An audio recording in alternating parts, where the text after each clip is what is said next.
I love you. Kaya nandito to, because you gave me an inspiration to write that song. Brother, sorry, I just... Ano na naman po, Derek? Ano to eh? Pag nakikita mo ako, pinakabahan ka na. Oo, was it teacher to gawin natin? No, Teach, for the past 2 days, kaya ako nagpa-blower sa dressing room mo. Nagulat siya eh. Sabi niya, ba't ka nagpapa-blower? Gusto ko lang. No, but seriously bro, for the past 2 days, you've been thanking everyone here. Your bituins, bro, mula sa akin, at sa buong Cornerstones, at sa lahat ng bumubuo ng concert na to bro, we just want to thank you. Bro, thank you for not giving up. Thank you for fighting. Thank you for honoring God. Thank you dahil hindi ko masabi bro na lagi na sinasabi diba, it's nice working with you. No, I cannot say that eh. So nice creating with you. Thank you for giving me the trust bro. Thank you for acknowledging me. Thank you for listening. Thank you for creating this wonderful concert bro. Like for me, sabi mo sa wife ko, Kaf, dali mo yung mga anak natin dahil hindi ko alam kung mauulit ko pa ito. Dahil sobrang ganda bro. Sobrang ganda. Yung pati ako, alam ko na yung mangyayari, but I'm still amazed with your stories. I'm still amazed with everything na ginagawa mo dito bro. Thank you so much. And we just want to celebrate you bro. Thank you for your humility, like binibigay mo sa bawat isa sa amin dito. The band, alam ng lahat yan bro. And bro, with Erickson, sinasabi mo kahapon, thank you. Hindi na tayo tinipid bro. Hindi talaga kami tinipid. Yung mga braces sa suot nyo, sa inyo po yan. Pwede nyo po may uwi yan. Souvenir nyo na yan sa concert na to. Tsaka yung bracelet na yan, ang mahal yan. But with Cornerstone, that's the whole objective. DJ, yun ang gusto namin gawin sa inyo guys. Sa lahat ng bituin, day 1, day 2, day 3, and sana marami pang days kasi ayaw ko siya matapos. Yun ang gusto namin gawin ni DJ. We just wanna give you the best. At sa lahat ng bituin, hindi tayo nagkamali ng pinapalakpakan. Dahil napakabuti ng tao. That's why we just want to continue celebrating you. Wait. Alam ko, hate mo to. Hate na hate niya to. Pero bro, birthday ko ba? watch this.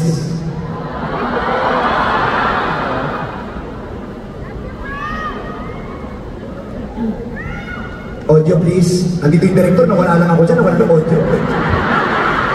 Hindi ka lang ito, pwede mag-speak dito.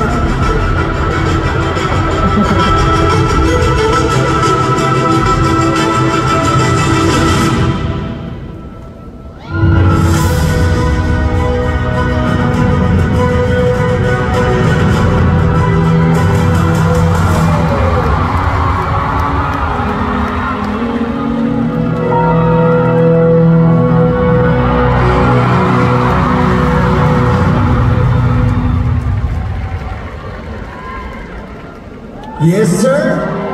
Palagi, #1 bro, Billboard. But before yan bro, gusto ko tawagin from Billboard Philippines, COO of MMGI and publisher of Billboard Philippines, Artista, and editor-in-chief of Billboard Philippines, Brent Jackson. Sali ko dito, kanta natin to. I want you to join me here. Casey? Mr. Casey here? Oh my gosh.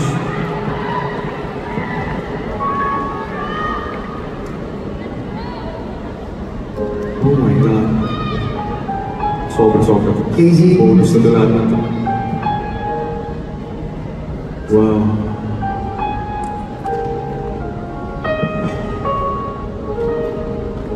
Birthday ko yan.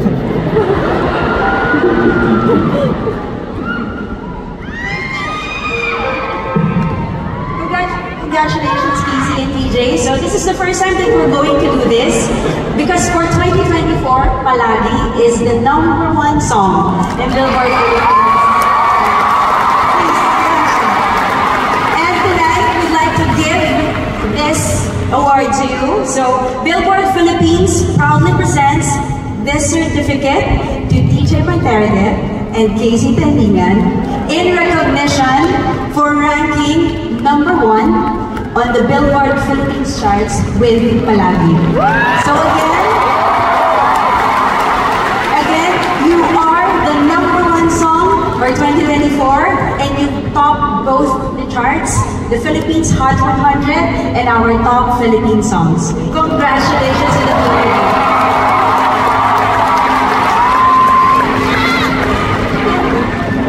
And a quick question, who here loves TJ and Casey?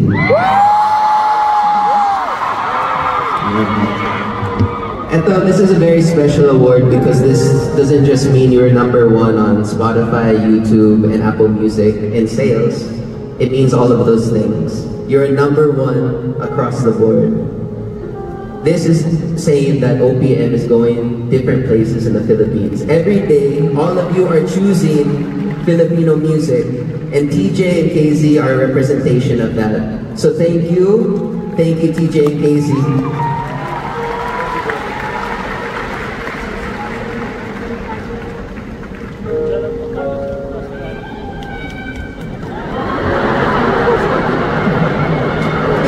Thank you so much.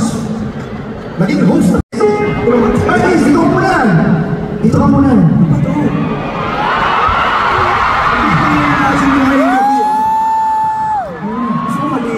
Uy, Direk, baka mapapropose ka.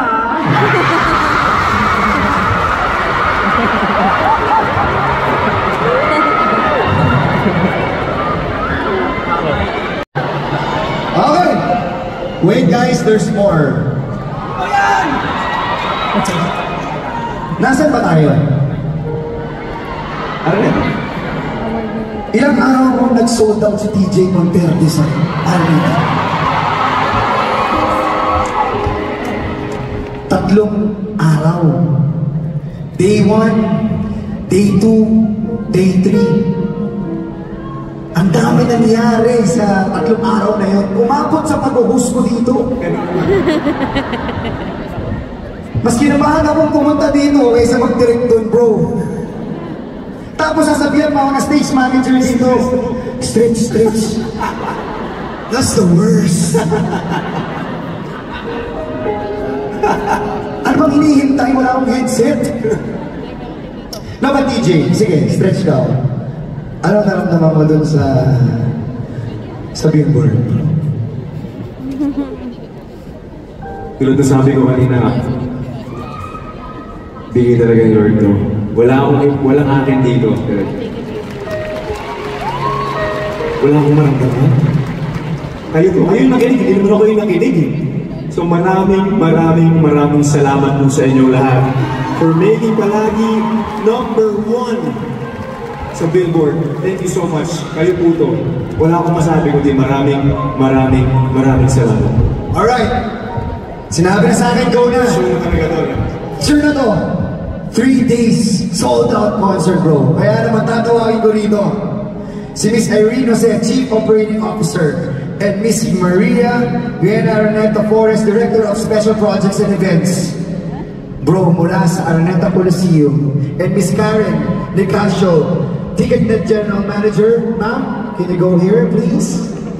Thank you. Oh, here, they're here.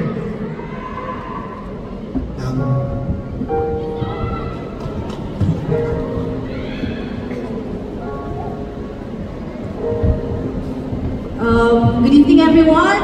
TJ, we just wanted to say first and foremost, thank you for inspiring us with your story, with your songs. Maraming salamat. And you deserve all of this, all of what you're having right now. And with that, we would like to present this plaque. This plaque is presented to DJ Monterde in recognition for being the first Filipino solo male artist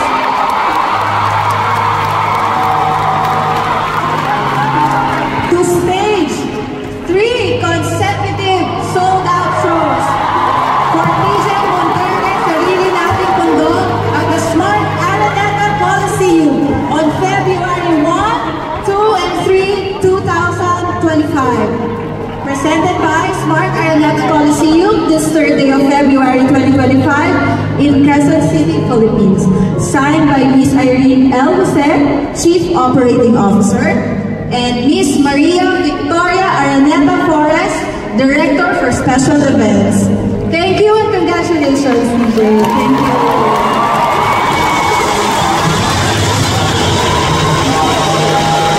Thank you. Thanks so much. My gosh. Thank you. Teach! Anong tama na? Tuloy na natin to. Thank you.